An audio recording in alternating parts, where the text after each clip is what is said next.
Bismillah, Assalamualaikum warahmatullahi wabarakatuh. Assalamualaikum warahmatullahi wabarakatuh. Ustadz, ini ada pertanyaan lagi.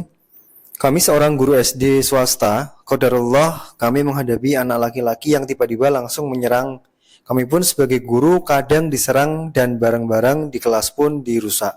Ya, jadi berkaitan dengan kasus seperti ini, anak yang seperti ini berarti ini ada masalah. Masalah berarti harus kayak kalau dokter itu berarti didiagnosa. Ini masalahnya itu kenapa? Sumbernya dari mana? Kok bisa muncul seperti ini? Bisa tanya sama orang tua. Atau ada cari informasi yang lain. Jadi harus didiagnosa dulu semampu kita. Setelah penyakitnya ketahuan anak ini, setelah itu kalau didiagnosa itu ada sumber masalah. Maka setelah itu Anda sebagai guru atau sekolah, setelah itu harus ya tahu diri ini ya, bahaya tahu diri. Ini masalah seberat ini untuk anak tersebut, Anda bisa menyelesaikan atau tidak? Kalau kita dengan tim kita, demikian juga kita punya kemampuan, kita punya keahlian, Anda bisa, itu bagus. Selesaikan masalah itu, obati anak tersebut. Kalau tidak bisa, kerjasama sama orang tua.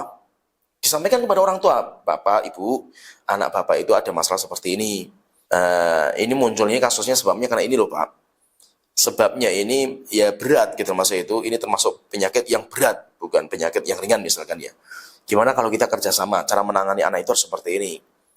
Kalau orang tua mau, bahkan totalitas mau membantu menyelesaikan masalah itu, alhamdulillah, itu kita kerjasama dengan orang tua.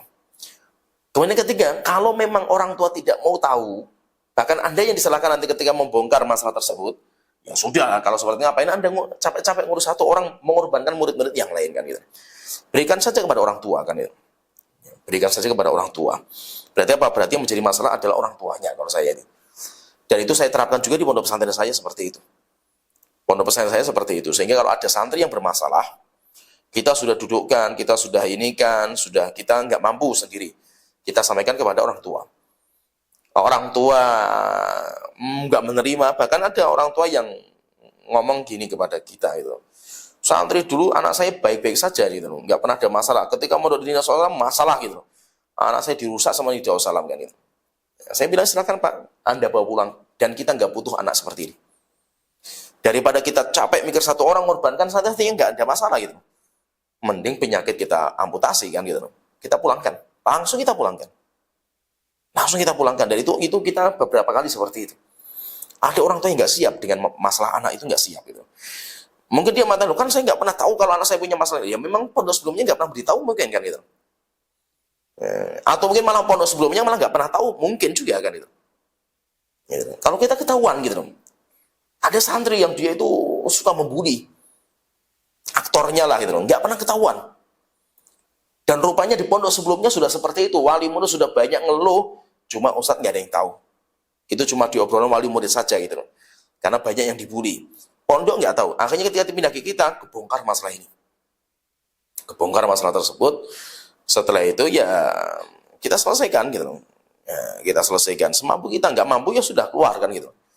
Nah, jadi seperti itu, nggak usah dipaksakan kalau memang Anda tidak mampu. Kecuali kalau Anda masih sekolah itu masih mampu menyelesaikan, selesaikan. Kalau tidak, ya biarkan orang tua yang menyelesaikan. Karena itu masalah karakter itu nggak mudah. Kenapa? Karena kalau nggak segera selesaikan, nanti akan merembet yang lain. Kasihan kalau dia itu pembulinya dia itu ya, rajanya kita pertahankan sampai akhirnya santri-santri yang lain malah pada keluar gitu. Atau mungkin dia itu LGBT dan dia itu ya aktornya kan gitu. Kita nggak segera menyelesaikan, malah akhirnya jadi korban banyak. Setelah itu nanti akan menjadi budaya di pondok tersebut, nggak bisa dihilangkan. Kenapa seperti itu? Karena kita takut kehilangan satu murid untuk menyelamatkan puluhan murid yang lain. Dan itu ya nanti kan kondisi pondok kan berbeda-beda. Pondok itu kan orientasinya beda-beda. Ada yang orientasi memang dia itu harus punya murid banyak karena untuk pemasukan pondok sehingga operasional bisa berjalan, ya itu bisa juga ada pondok seperti itu. Tapi ada pondok yang memang bergantung sama operasional tapi tidak terlalu berlebihan, bergantung sama SPP murid sehingga murid mau keluar pun ya nggak ada masalah kan itu. Nah, jadi ada pondok yang berbeda-beda nanti bermacam-macam, sehingga nanti sebagai orang tua juga harus tahu kondisi pondok. Misalkan pondok itu memang masih mengharapkan murid ya, mungkin problematika pondok nggak akan disampaikan kepada Anda orang tua. Tetapi kalau pondok nggak terlalu butuh murid, nah, mungkin Anda akan dapat semua masalah anak. Setelah itu nanti Anda akan diajak untuk bagaimana menyelesaikan masalah anak tersebut. Gitu. Sehingga kalau Anda kok disampaikan kepada orang Anda dari ustadz pondok misalnya, Ibu, ini anak Ibu itu ada masalah seperti ini. Alhamdulillah kita bersyukur. Setelah itu kita kerjasama gimana Ustadz, kita cara menyelesaikan anak seperti ini. Gitu. Kalau kita seperti itu. Bahkan kalau bisa di kita ya, kalau memang anak itu harus cuti dulu, kita cutikan.